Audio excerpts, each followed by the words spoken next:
status of how can they do this. So we did the research. We looked back. The short answer is that they have the entitlements to do it. It's way back when, I think, when was the zoning approved? It was like 1995. I was going to say that. The planning department had proposed, when they went through zoning with the county council, the planning department had proposed conditions to limit the amount of commercial they could do in this, because the community plan had said, you know, it should be light industrial or predominantly light industrial, and you know, through the whole discussion with the community plan, and I was a minor part of that plan as it went through the process. As it got adopted through the council, we had, you know, planning had proposed this condition that said we should limit the amount of commercial that can go on this property. And the county council, and I really want to emphasize, because it was an entirely different day, and it was an entirely different mindset of development at that time, and you know, the responsibilities of developers. The county council chose not to put any condition on it limiting the amount of commercial that they could do in that. That's the way that their zoning came out. There's like 4 conditions. None of them are related to, you know, that they can't do a large outlet mall or something like that. So whether we like the mall or whether we don't, they have legal entitlements to be able to construct it. We've looked at the State Land Use Commission documents. That's another matter, and I can't speak to, you know, what the Land Use Commission, how they would look at, you know, they're granting the urban boundary for that. Somebody might want to call them.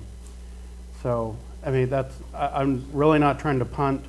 I'm really being quite honest with, this is the condition that it is right now. They have a legal entitlement, just as if, I'm assuming somebody here has, you know, most people live in either a condo or a single family residence. Your zoned apartment or your zoned single family of some type. You have a right, you have a legal right to build an apartment. You have a legal right to construct a residence. It's the same with that. They have a right to construct a shopping mall. And my question to Will, and I haven't seen the letter yet, I understand it's on the way. I did sign it. Okay, good. Is the community plan says one thing, the plan that's on the ground says another. How, is there anything we can do to enforce what's in the community plan? A, and you mentioned the land use committee. Who does enforce the land use committee requirements? Well, is that your department, or do we have to actually go to the land use committee and say what's going on? well, and you mean the Land Use Commission? Commission, yes. Yes. Somebody would have to question, you know, those entitlements through the Land Use Commission. So the planning department does not enforce the land use commission No, we don't. requirements? Okay, thank I you. mean, in some certain circumstances we do, but this is not, well, this would not be one of them. Okay, thank you. Aloha. I spoke to the mayor when he was at the swap meet about 2 weeks ago and asked him about this very thing. And I said, well, I'm worried about my business. I have a retail store. And I said, what about all the businesses along South Kihei Road? He says, well, we really think of that as residential. We think of that as a place for condos and apartments.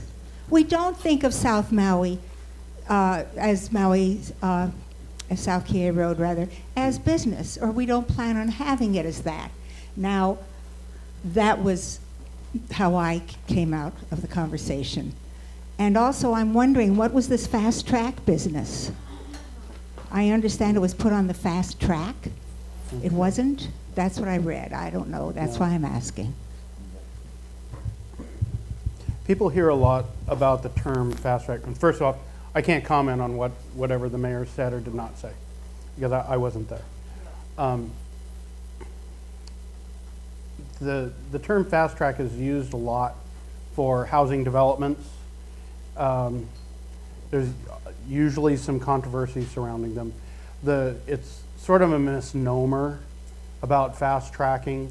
For instance, Cooler Ridge was a fast track project. It was in the process like, I don't know, 6 or 7 years. So it was hardly fast. Basically what it does, it's a provision under state law that you can submit a project almost directly to the county council. Through the Department of Housing and Human Concerns, you can go to the county council, and they're supposed to have 45 days to make a decision. So it may not go to the planning commission, it may not go to the normal committee process in the council, but it still takes an extremely long time to get through. So, And this project got their approvals in 1990. Did you guys say 95? Or? yeah.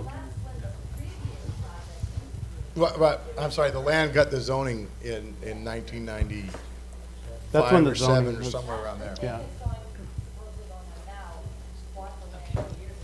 And- right, and the issue that we're stuck with, unfortunately, is that right now the county has what they call tiered zoning or layered zoning. Is that what you? Yeah. So if you're given light industrial zoning, you can do everything underneath it, including a mall, including retail, including residential, I believe. Not in business, but you can do You apartment. do apartment, all the way down to apartment, which the council required of Wailea 670. When they passed Wailea 670, one of the conditions to passing Wailea 670 was to put 250 units in that promenade area. Yeah. So there's I think it's a 15-acre parcel for 250 affordable units at low median income. So that was required by the council to pass the Wailea 670 about 5 or 6 years ago. Yeah. Don, I would like to just bring up that the traffic study for this was done in '94, and it was for a light industrial use. It was not for what's being touted by the developers as the largest shopping center in the state. And so I think it would behoove you to be an advocate for the South Maui community to speak for an updated traffic study. The population here has increased so much from '94, Yeah. as you could see from the earlier presentation. So at the very least, there should be an updated traffic study.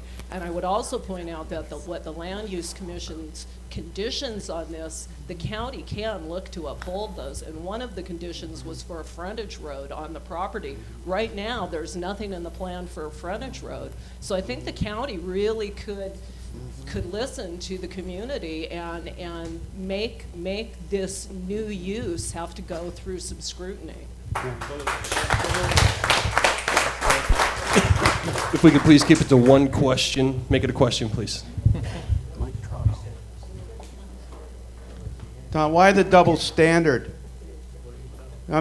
Projects now that were talked about 20 years ago and they never got built, and now they're coming up and they have to go through all what we have now. They have to go through Show Me the Water. They have to go to all these things that we've developed because this is what our community has become.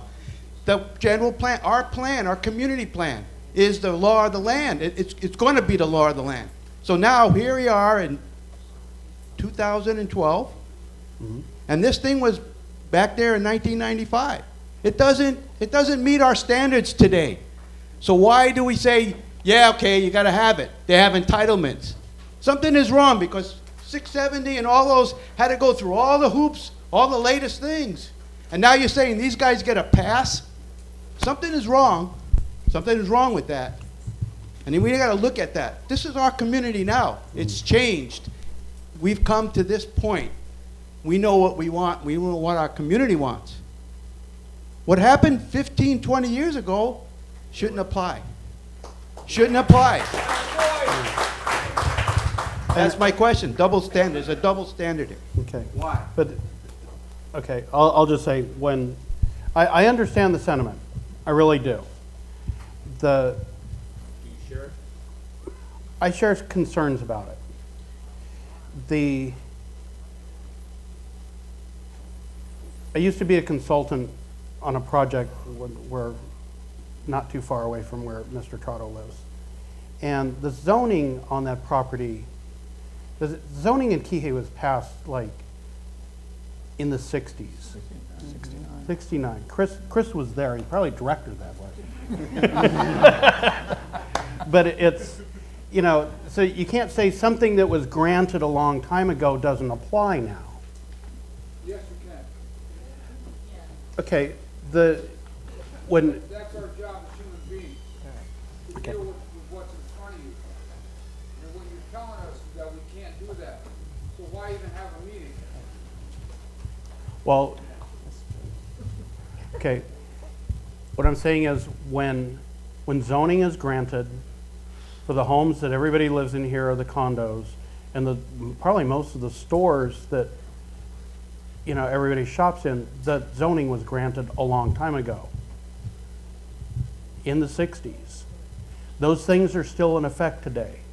When somebody goes through the process to get, I mean, everybody was here when, you know, Honoa'ula was going through, Wailea 670, you know, that was current and everybody remembers that one.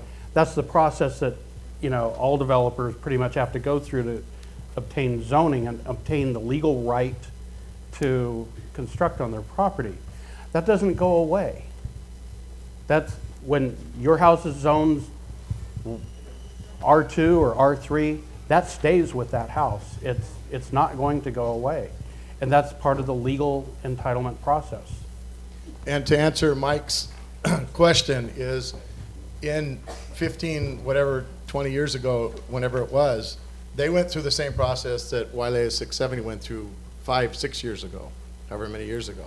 So they went through the same process. There's no double standard. The problem is nobody complained about it in 1999, or they all said, yeah, we can do this. Now, the issue is our zoning laws unfortunately allow for, again, the multi-tiered thing. So unfortunately, and that's why I want to see if we can do the redo the traffic study, require them to redo the traffic study at least. And so, I'm sorry, my voice is going out. But they went through that process, the same process that Wailea 670. They were fortunate in that they didn't have a very active community or whatever at the time that enforced a lot of conditions.